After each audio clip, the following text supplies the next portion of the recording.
Admiral Jiwan Park stood on the bridge of the UEF Indomitable, watching the stars drift past the view screen. It was supposed to be a routine patrol near the Kepler 442 system. Nothing more than scanning for asteroids and checking on the mining colonies. She had done this run 100 times before. The coffee in her hand was still hot, and she was thinking about the report she needed to finish when the alarm sounded. "Admiral, we have an energy signature," the sensor officer called out. "It's massive." "Nothing like I've ever seen." Jiwan set down her coffee and moved to the tactical display. The numbers made no sense. The energy output was impossible. No human ship could generate that much power. Before she could give orders, space itself seemed to tear open in front of them. A vessel emerged easily 3 times the size of the Indomitable. Its hull was smooth and silver, covered in patterns that seemed to shift and move like living things. "All hands to battle stations," Jiwan said calmly, though her heart was racing. "Weapons hot, but do not fire. Communications, open all frequencies." The massive ship hung in space, silent and still. Then a voice came through every speaker on the bridge. It spoke in perfect English, though there was something strange about the tone, like music mixed with words. "Human vessel, we mean no harm. We are representatives of the Galactic Council. We wish to speak with your leaders." Jiwan took a slow breath. "First contact?" After decades of searching the stars, wondering if humanity was alone, here it was. An alien ship, bigger than anything humans had built, speaking their language. "This is Admiral Jiwan Park of the United Earth Federation. We receive your message." "What is the Galactic Council?" The being that appeared on the view screen was unlike anything Jiwan had imagined. It looked like a person made of living crystal, with light moving through its body like blood through veins. Its face was smooth, but had features that resembled human ones, enough to recognize expressions. "I am Ambassador Thelvora. The Galactic Council is a union of 47 civilizations that share this region of space. We have watched your species for some time. You have achieved faster-than-light travel. You have established colonies beyond your home world. By our laws, you are ready for contact." Within hours, the news spread across human space. President Min Ho Choi sat in his office on Earth, surrounded by advisors and military commanders. General Hyunwoo Kim stood by the window, arms crossed, watching the city below. Admiral Park's face filled the main screen, transmitted from the Indomitable. "They want us to join them," Jiwan explained. "But there's a process. They call it a capability assessment. Every species that joins the Council must prove they can contribute to galactic security." "Security from what?" President Choi asked. "They didn't say exactly, but they made it clear that space is not as peaceful as we hoped. There are threats out there. The Council needs to know what each species can do to help defend against those threats." General Kim turned from the window. "What kind of assessment are we talking about?" "Military demonstrations. Ship combat, ground operations, strategic planning. They want to see how we fight." The general smiled, but it wasn't a happy expression. "They want to see how humans make war. I wonder if they'll like what they find." President Choi rubbed his temples. The weight of the decision pressed down on him. Humanity had barely recovered from the wars of the 21st century. The scars were still there, memories of nuclear fire and nations destroying each other. But they had learned. They had united. The United Earth Federation was built on the promise that humanity would never fall into such chaos again. "If we refuse?" the president asked. "They'll leave," Jiwan said. "And we'll be on our own." They made it clear that species who refuse contact are left alone. But they're also not protected by Council law. We'd be fair game for anyone who wanted to attack us. And if we accept, we become part of something bigger. We get access to their technology, their knowledge, their protection, but we also have responsibilities. We'd be expected to help defend other Council worlds if needed. The room fell silent. President Choi looked at each person present. These were the people he trusted most, the ones who had helped guide humanity through the past decades of expansion into space. "General Kim, what's your assessment?" The general moved to the tactical display and brought up humanity's current military strength. Numbers and ship profiles filled the screen. "We have 847 combat vessels, carriers, destroyers, frigates, and support ships. We have ground forces on 12 worlds, well-trained and well-equipped. By our standards, we're strong, but we have no idea how we compare to these aliens. That's what worries me," President Choi said. "We're walking into this blind." Ambassador Thelvora appeared on the screen again, joining the conference. The crystalline being seemed to sense the tension in the room. President Choi, I understand your concerns. Let me be clear about the process. The assessment is not a test you can fail. It is simply a way for the Council to understand your capabilities. Every species is different. We do not expect you to be like us. We expect you to be yourselves. And if our way of fighting is too violent, General Kim asked, humans have a bloody history. We've learned from it, but we haven't forgotten how to wage war. Thelvora's crystal face showed something that might have been a smile. General, the galaxy is vast and ancient. The Council has seen many forms of warfare across thousands of years. We do not judge. We observe and we learn. Whatever you show us, we will evaluate fairly. President Choi made his decision. We'll do it. Prepare a task force for the assessment, but I want our best people there. If we're going to show the galaxy what humanity can do, let's make sure we do it right. The preparations took 3 weeks. Captain Sunmi Lee was chosen to lead the assessment task force. She was young for a captain, but had proven herself in dozens of situations. Her ship, the Defender, would be joined by 4 other vessels, each representing different aspects of human military capability. As the task force prepared to depart, General Kim met with the commanders in private. Remember, they're testing us, but we're also learning about them. Watch how they react. Listen to what they don't say. Military intelligence works both ways. Captain Lee nodded. Understood, sir. We'll make humanity proud. Just come back alive, the general said. That's all I ask. The 5 human ships jumped to faster-than-light speed, heading toward the coordinates the Council had provided. Behind them, Earth watched and waited. Humanity was about to step onto the galactic stage, and nothing would ever be the same again. In his office, President Choi stood at the window looking up at the stars. Somewhere out there, his people were about to show the galaxy what humans could do. He hoped the galaxy was ready for the answer. Major Taejin Kang checked his armor seals one more time. The drop pod was cramped, barely enough room for him and his gear, but he had done this hundreds of times in training. Around him, 199 other Marines were doing the same, strapped into their own pods, ready to launch. The mission brief had been simple. There was a fortified position on the surface of Proving Ground Sigma 7. They needed to take it. All units, this is Kang, comm check. One by one, the squad leaders reported in. Sergeant Yoonji Nam's voice came through clear and strong. 3rd squad ready, sir. We've got the flank. Good, remember they're watching everything we do down there. Make it count. The launch bay of the Defender hummed with energy. Captain Sunmi Lee's voice came over the command channel. Major, you are clear for drop. Show them what human Marines can do. Yes, ma'am. All units drop in 3, 2, 1, execute. The pods launched like bullets from orbit. Taejin felt the acceleration push him back into his seat. Felt his heart race even though he had done this so many times before. The pods had no windows, just displays showing altitude and speed. The numbers dropped fast. Atmosphere screamed past the pod's heat shield, turning the outside red hot. On the observation platforms in orbit, the Council representatives watched with curiosity. Most species didn't use orbital insertion for ground combat. It was considered too risky, too violent. There were safer ways to deploy troops. But the humans seemed to prefer the direct approach. The pods hit the ground like meteors, creating craters and throwing up clouds of dust. Before the dust settled, the hatches blew off and Marines poured out. Weapons-ready armor systems coming online. Taejin hit the ground running, his helmet display already showing positions of his squads and the target 3 kilometers away. The fortification was impressive. Automated turrets, energy shields, walls that could withstand heavy weapons fire. It had been designed by Council military experts to test ground assault capabilities. Most species took hours to breach it if they managed at all. The recommended approach was careful, methodical, using cover and suppression fire to slowly advance. 3rd squad, I want you on the eastern ridge. 4th squad, western approach. Everyone else straight up the middle. We move fast, we hit hard, and we don't stop. Execute. The Marines moved like a single organism, spreading out across the terrain. They didn't march in neat formations. They used every rock, every crater, every bit of cover the dead planet offered. Their armor was lighter than what most Council species used, more mobile, designed for speed rather than heavy protection. The fortification's automated systems detected the humans and opened fire.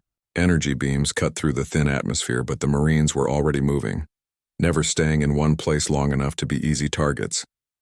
When a beam did hit, Armor shields absorbed most of the impact, and the Marine kept moving. "Suppressors up," Tajin ordered. Squad members with heavy weapons took positions and began firing, not at the fortification itself but at the turrets, forcing them to deal with incoming fire. It was an old tactic one humans had used for centuries. Keep the enemy busy so your forces can advance. Sergeant Unji Nam led her squad up the eastern ridge, moving from cover to cover. She could see the fortification's main gate, heavily shielded and guarded by multiple weapon systems. A direct assault would be suicide. Good thing they weren't planning a direct assault. Major, 3rd Squad in position. We have line of sight on the eastern shield generator. Take it out. Yunji's squad opened fire with portable railguns.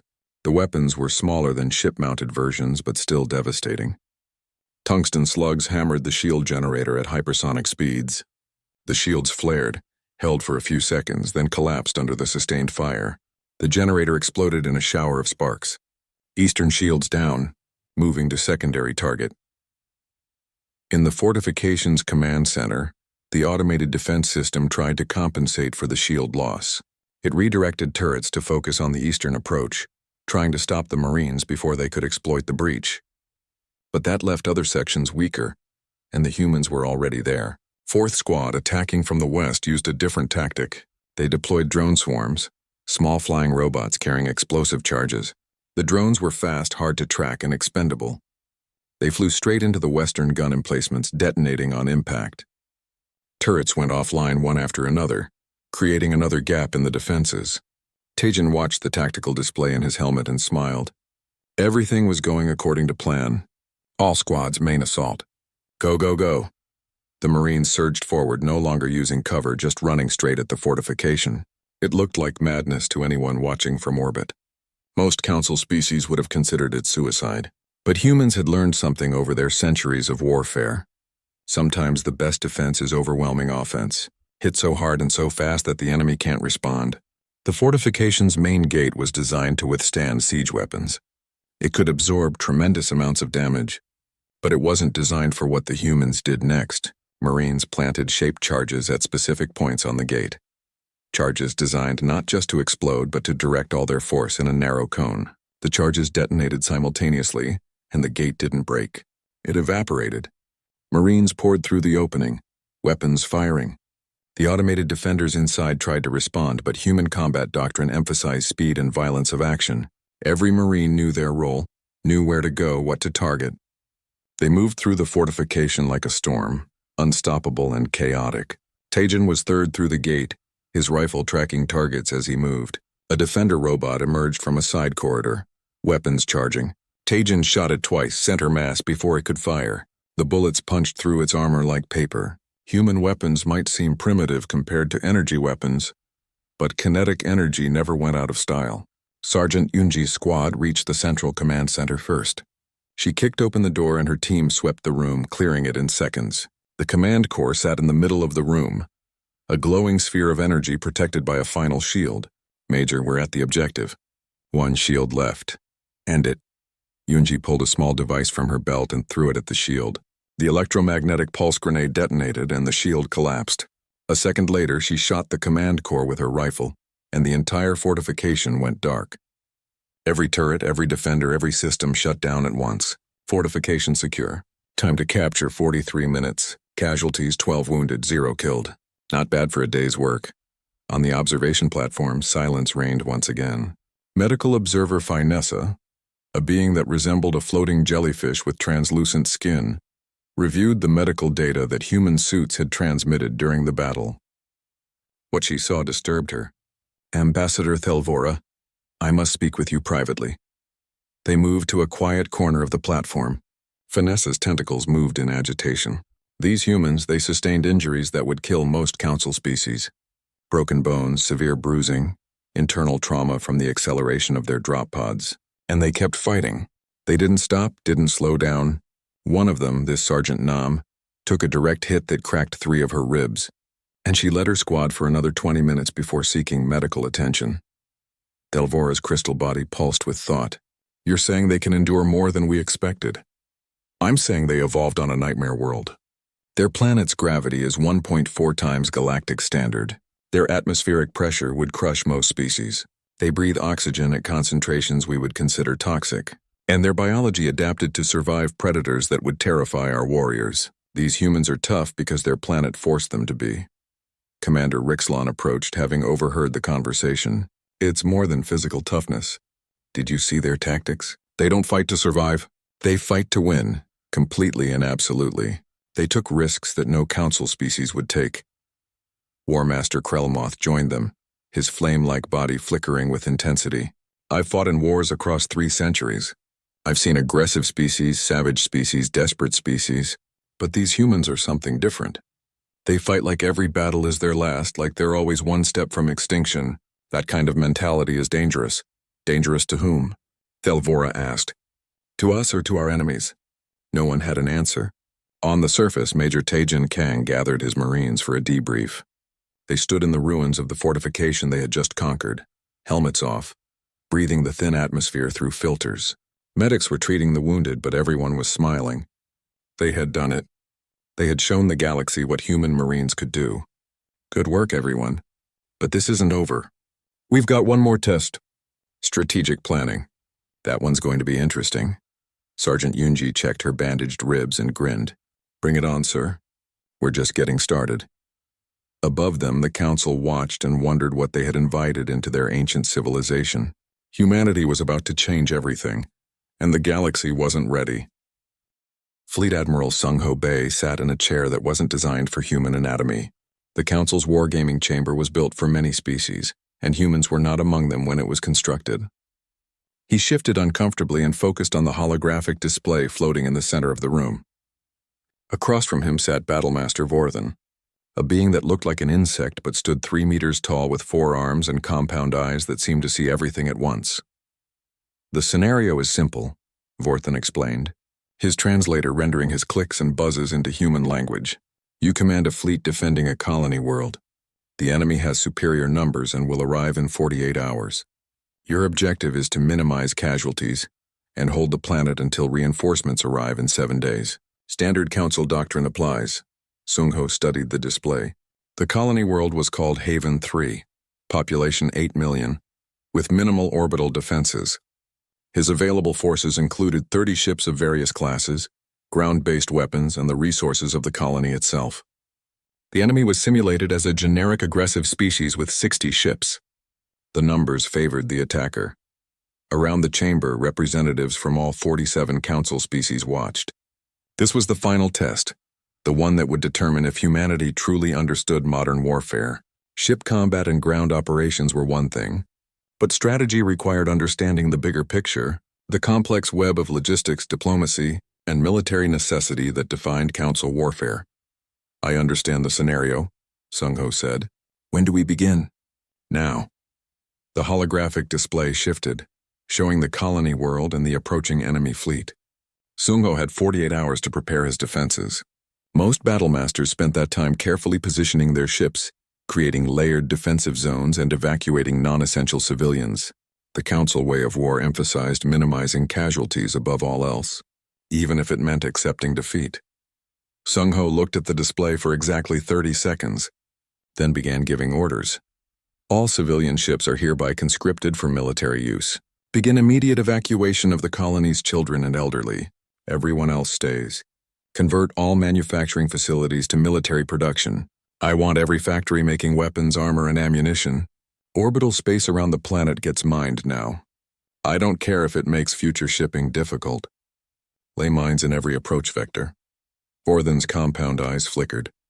You're militarizing the entire colony? That's highly irregular. The civilians have rights. They're not soldiers. They are now. This is total war doctrine. Every resource, every person, every structure gets used to defend the planet. No exceptions. The observers began murmuring among themselves. This was not how things were done. Council warfare had rules, conventions, understandings between civilizations. You didn't turn civilian populations into military assets. That was barbaric. Sung-Ho continued issuing orders. All ships form into 3 battle groups. Group Alpha takes position in high orbit. Group Beta hides behind the planet's moons. Group Gamma leaves the system entirely. Leaves? Vorthen couldn't hide his confusion. You're sending 1/3 of your forces away? I'm sending them to attack the enemy's home system.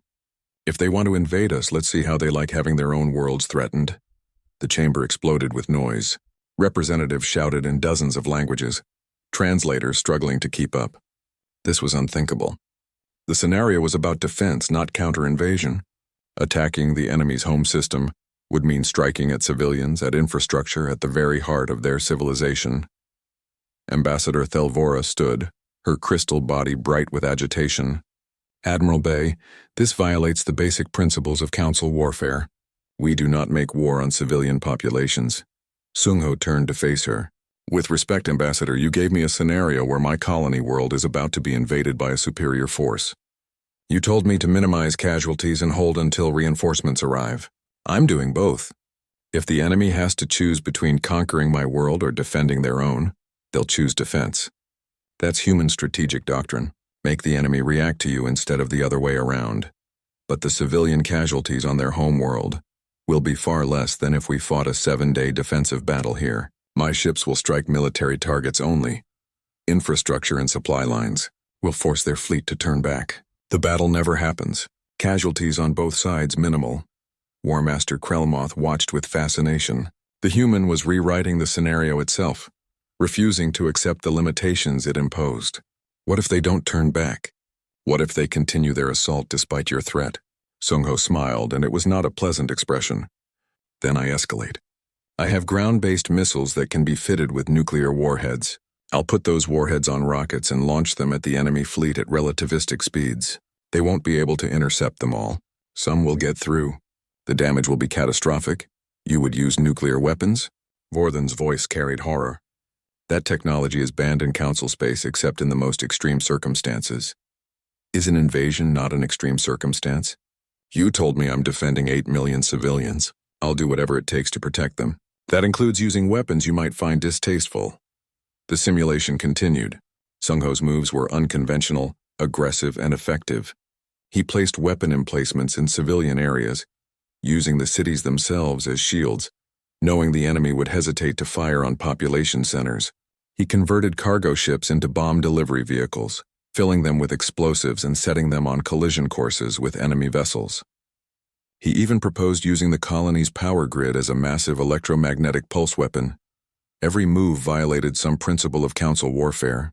Every tactic pushed the boundaries of acceptable military conduct. But the simulation didn't lie. Sungho's strategy was working. The enemy fleet, faced with a counter-invasion of their home system, split their forces. Their attack on Haven 3 became weaker, more cautious. The human defenses, aggressive and unpredictable, made them hesitate. On the 16th simulated day, the enemy commander requested negotiations.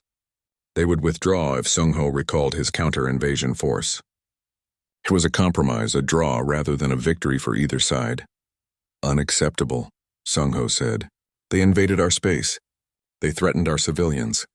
They withdraw completely, pay reparations, and submit to disarmament inspections. Or I continue the war until their military is destroyed. Vorthan stopped the simulation. You're demanding unconditional surrender. That's not how council conflicts end. That's exactly how human conflicts end. When we go to war, we fight to win, not for a draw, not for a negotiated settlement, but for complete victory. Anything less just means we'll be fighting again in a few years.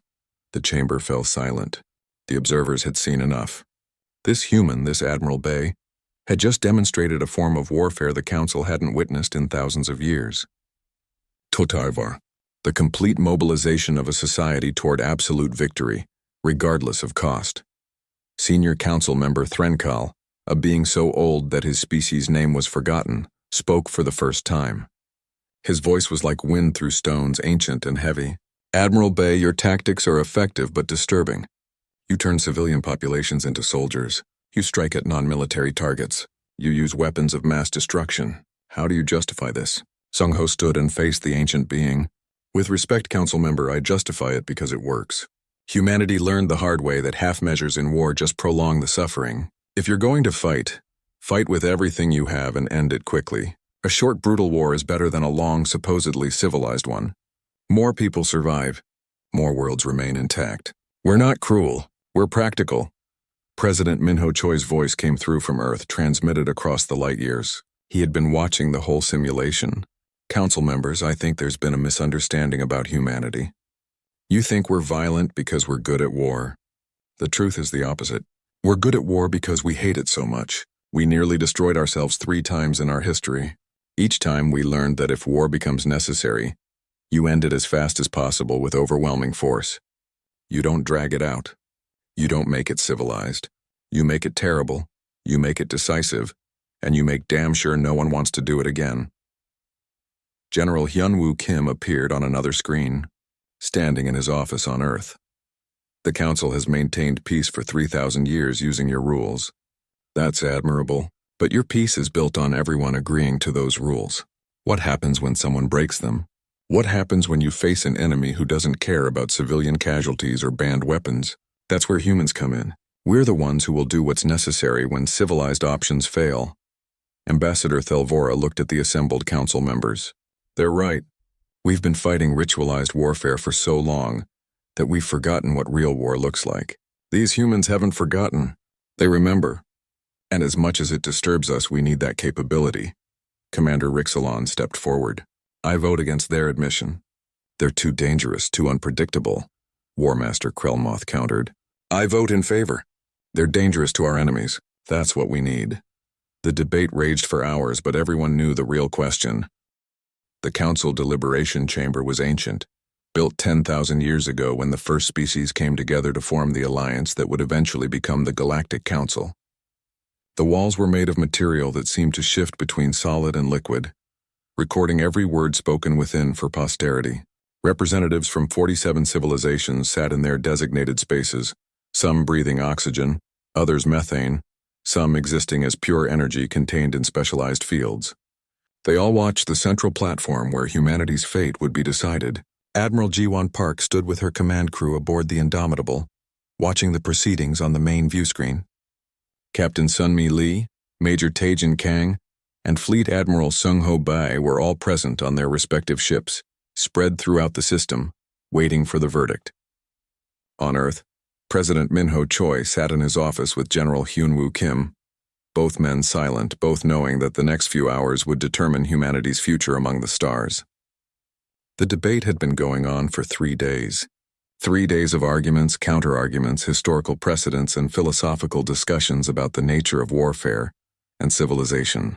The council was deeply divided. Commander Rixalon spoke first, his reptilian features harsh in the chamber's light. The humans are too dangerous.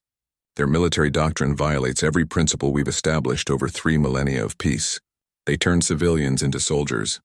They use weapons we've banned. They fight with a savagery we thought we'd left behind. Admitting them to the council would be like inviting a predator into our home. Ambassador Thelvora's crystal body pulsed with light as she responded, Commander, with respect, we are not children afraid of the dark. Yes, humans fight differently than we do. Yes, their methods are brutal.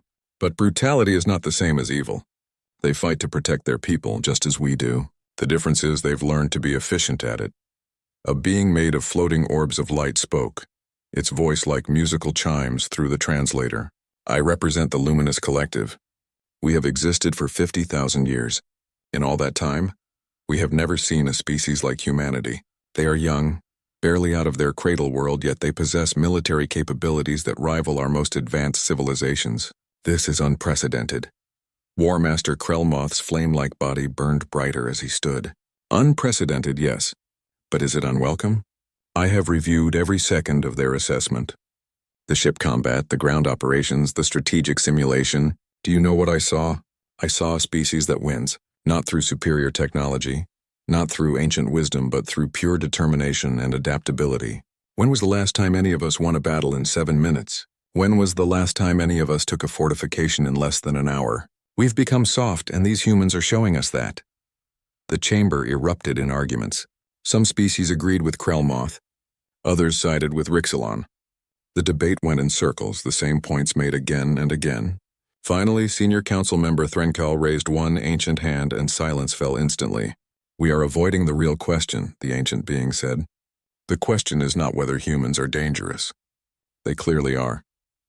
The question is whether they are dangerous to us or for us.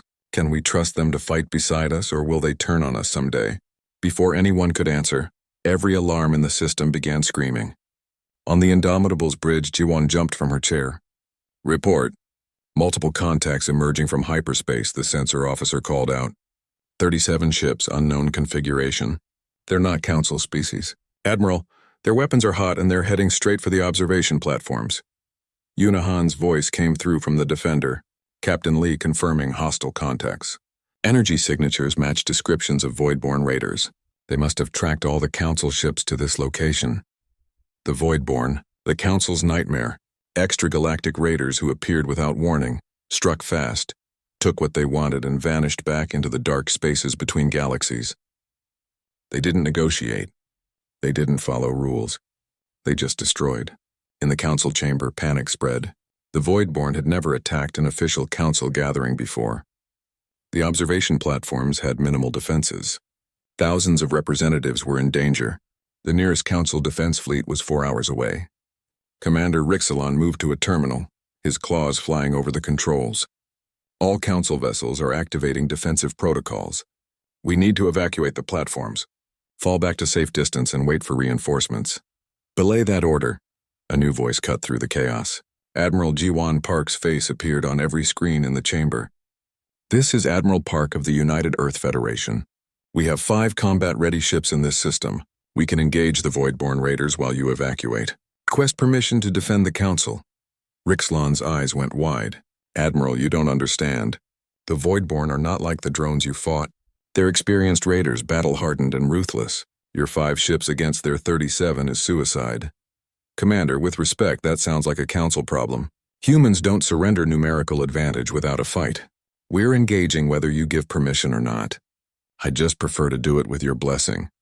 Thelvora looked at the tactical display showing the approaching Voidborn fleet.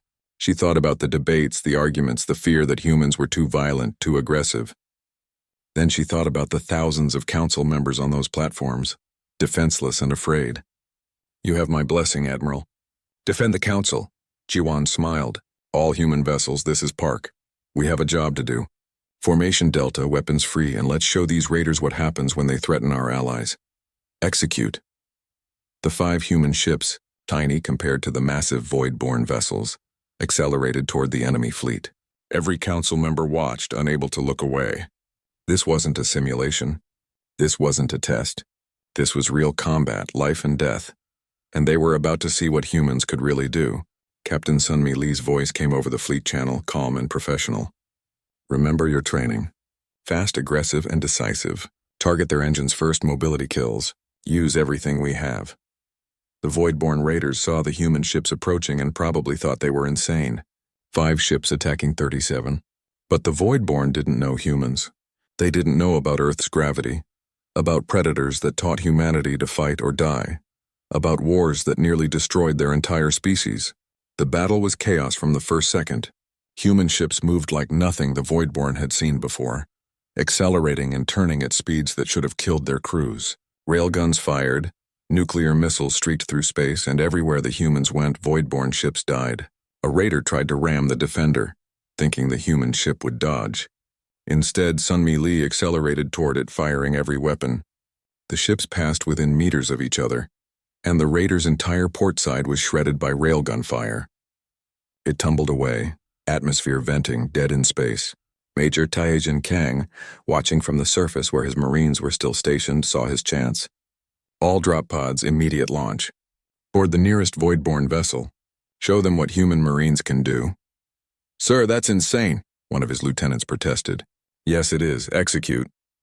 Marines launched from the surface, their pods screaming into space, targeting a damaged Voidborn ship. They crashed through the hull and poured inside, fighting room to room, corridor to corridor. The Voidborn raiders had never faced boarding actions before.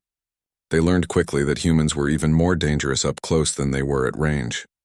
Fleet Admiral Sung-Ho Bei coordinated the battle from his ship, calling targets, adjusting formations. He saw a group of Voidborn ships trying to flank the human fleet and made a decision. All ships, we're not defending. We're hunting. Break formation and go after them. The human ships split up, each one targeting multiple raiders, never giving them a chance to coordinate. It was the opposite of everything the Council did. They scattered, they took risks, they fought like every battle was personal. Commander Yuna Han's ship took heavy damage when 3 raiders focused fire on her. Her shields collapsed, her hull was breached in 2 places. She should have retreated. Instead, she rammed the nearest raider at full speed, nuclear missiles detonating on impact. Both ships were destroyed, but she bought time for the other human vessels to engage. Jiwon watched Yuna's ship disappear from sensors and felt rage like fire in her chest. All ships full offensive. Make them pay for every meter of space. The remaining human ships became demons, relentless and unstoppable. The Voidborn tried to retreat, but humans didn't let enemies escape. They pursued, destroyed, and left nothing but wreckage. When the last raider finally managed to jump to hyperspace, 18 minutes had passed since the battle started. 34 Voidborn ships were destroyed or disabled. The remaining 3 fled in terror. 3 human ships survived. The Indomitable was heavily damaged but operational. Captain Lee's Defender had lost half its weapons but still flew. Admiral Bay's ship was mostly intact. 2 ships were destroyed, including Commander Han's. 147 human crew members died in the battle. In the council chamber, absolute silence reigned. Every species, every representative,